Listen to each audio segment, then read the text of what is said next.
Hello everybody, SWD here, and today we'll be talking about the Battle of the Coral Sea.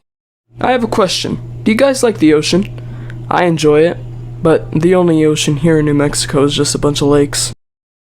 Anywho, let's just get started.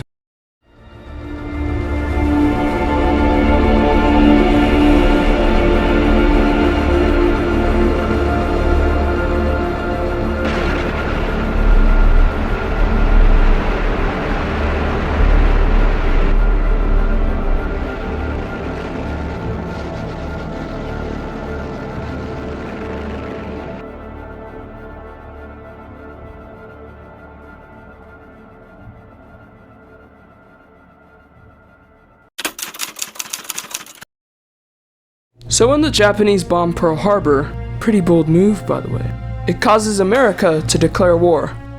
And since America and Australia had a bond as strong as steel, America needed to defend its Aussie friend. So then the Japanese decide that they're gonna take Port Moresby. This is an aircraft carrier. Wait, hold on. Daniel, that's the wrong one! Did it really take that much brain power? Anyways, this is the aircraft carrier I was trying to show, but someone decided that they weren't going to show the right one. These things could magically summon birds. It's like Snow White.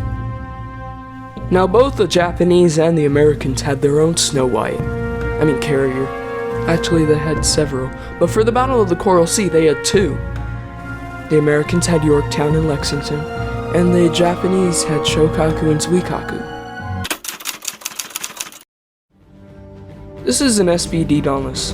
The SBD would dive on its target, so it's more accurate. This is a TBD Devastator. A TBD Devastator would come in low and slow and drop its payload. Occasionally, almost never, it would hit its target. This thing is in my top 3 ugliest planes in the world. It's so disgusting. I just want to burn it. This one is the F4F and this one's the F6F. These ones are pretty self-explanatory. They shoot other planes with these thingies that go bang bang bang. It's pretty self-explanatory. And their Japanese counterparts do the exact same thing. You'll see them on screen. On May the 4th, 1942, Task Force 17 attacked Tulagi Island, which had been taken by the Japanese. It was just a massive billboard telling the Japanese to attack his carrier. And that was his worst mistake, and that's why he ran away to Task Force 11. At this time, there's 2 different kinds of fogs of war.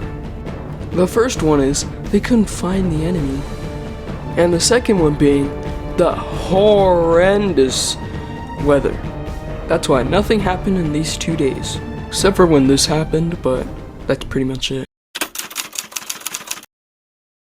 Another flying boat had appeared and reported the location of Task Force 17, the newly formed Task Force 17. That flying boat gave out the wrong information though. Instead of reporting where Task Force 17 was, it reported something 15 miles away. But the thing that both carrier groups didn't know was the fact that they were 17 miles apart. And they still couldn't find each other. The fleet oiler USS Neosho and the destroyer USS Sims were sunk by a Japanese reconnaissance group. Then Task Force 44 was attacked by a Japanese strike group. Their target was to stop the invading force of Tulagi, but obviously that never happened. Look who I found. Is that? It's an aircraft carrier? I better tell everybody.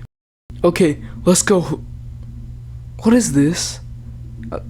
An aircraft carrier? No, that's a tiny aircraft carrier. There's a difference.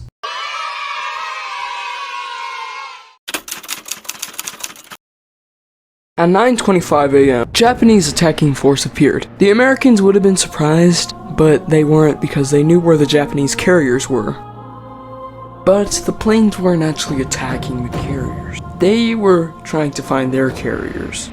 These planes thought that the USS Yorktown was one of their carriers. Finally! It's the main event.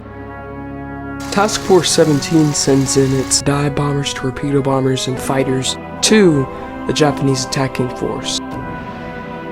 So then the Japanese followed suit. Once the Japanese carriers are spotted, aircraft from the Yorktown wait for their torpedo bombers to come in. Finally, the SPDs dive on their first target, the Shokaku. They all miss because their bomb sights were fogged. More bombers attack the Shokaku. They all miss except for one. After which, the torpedo bombers attack, but they all miss too. Thanks to those lucky hits by the dive bombers, the Shokaku is forced to withdraw. The Kates come in, and they have to fight dive bombers and fighters. Yes, dive bombers. You heard me right. The Kates soon arrive to attack the Lexington. She was doing a great job on dodging all of the attacks until she was hit. And of course, it gets bombed by dive bombers. Yorktown was hit by a bomb, but it wasn't enough to sink her. After the crew is evacuated, the Lexington is scuttled.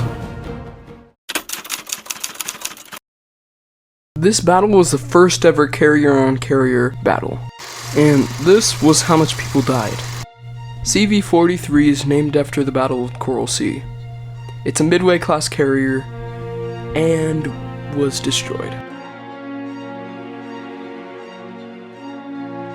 And just like that, the video is ending. Well, I hope you guys enjoyed this video. I worked pretty hard on it. Took me a lot of research. But anyways, thank you all for watching, and as always, have a great day. Roll the credits.